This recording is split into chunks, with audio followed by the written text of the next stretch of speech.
Next, we're going to take the concept of double displacement reactions, precipitation reactions, and apply them to theoretical yield limiting reactant problems. So here's a typical problem. We have 25 milliliters of copper 2 nitrate solution. The molarity is given, and we're reacting that with 50 milliliters of 0.2 molar sodium hydroxide. To find the theoretical yield of the precipitate, and the precipitate is the solid that's formed, copper 2 hydroxide, we're going to use our same ice chart technique, and in order to use the ice chart, we need to know what is our limiting reactant. So remember the shortcut for finding the limiting reactant.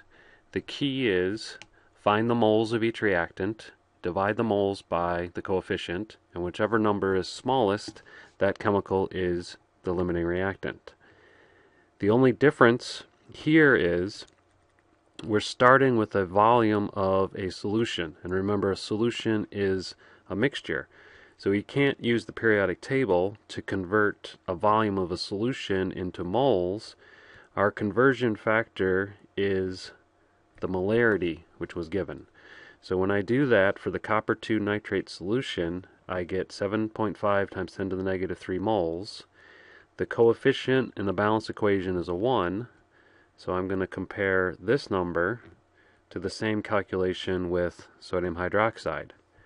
It's also a solution, so I also need the molarity. And notice the molarity is different for each solution.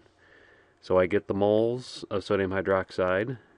It has a larger coefficient of 2, and that gives me the smaller out of the two answers. So I know that sodium hydroxide is my limiting reactant. Next, I want to take the moles and plug that into the ice chart as the initial amounts.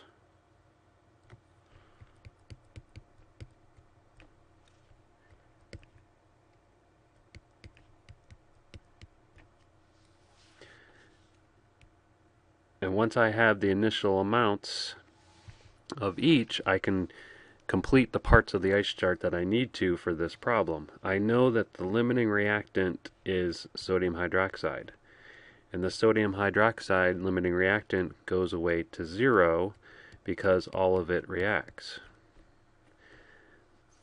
The problem asks for the theoretical yield of this solid precipitate. We started with 0, so I next can use stoichiometry to relate the sodium hydroxide to the precipitate. In other words, this is the calculation that I need to do.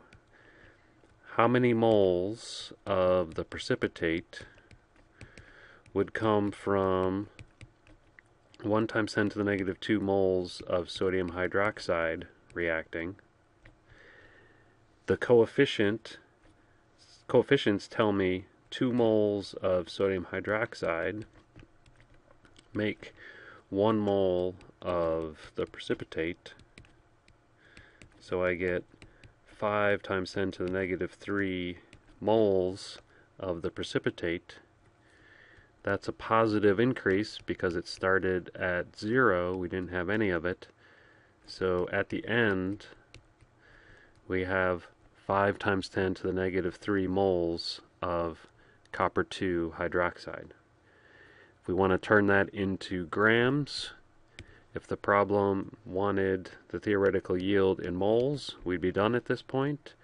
If we wanted to turn that into grams, then we can use the molar mass from the periodic table as our conversion factor to turn moles into grams, because now we're not talking about a solution, we're talking about a pure substance.